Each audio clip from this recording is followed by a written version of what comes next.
Ang hapunang pampasko ni Jesus at ng kanyang mga alagad. Mateo 26, talata 17 hanggang 30. Dumating ang unang araw ng kapistahan ng tinapay na walang libadura. Lumapit kay Jesus ang mga alagad at nagtanong, "Saan po ninyo ibig ipaghanda namin kayo ng hapunang pampaskwa?" Sumagot siya, "Pumunta kayo sa lungsod at hanapin ninyo ang taong ito. Sabihin sa kanya ganito ang pinasasabi ng guro, malapit na ang aking oras. Ako at ang mga alagad ko'y sa bahay mo kakain ng hapunang pampaskwa." Sinunod ng mga alagad ang utos ni Jesus at inihanda nila ang hapunang pampaskwa. Nang gabing iyon, dumulog sa hapag si Jesus kasama ang 12 alagad.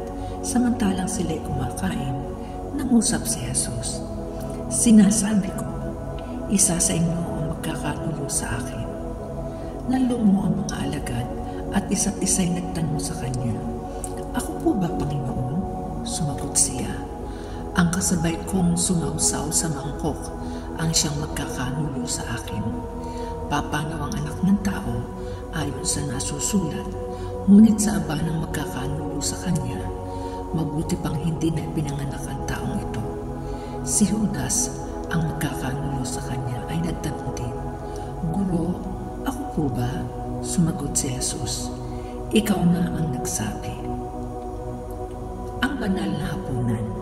Samantalang sila'y kumakain, dumangkot ng tinapay si Jesus at matapos magpasalamat sa Diyos, kanyang pinagpira-piraso at ibinigay sa mga alagad. "Kunin mo ito at kanin. Ito ang aking katawan," wika niya. Hinawakan niya ang saro, nagpasalamat sa Diyos at ibinigay sa kanila. "Uminom kayong lahat nito," sabi niya, "sapagkat ito ang dugo ng tipan, ang aking dugo na mabubuhos dahil sa marami, sa ikapagpapatawad ng mga kasalanan.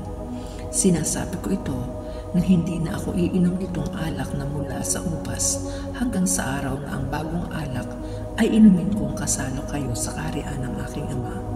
At pagkaawit ng isang linggo, sila'y nagpunta sa bundok ng mga Olibo. Ang salita ng Diyos.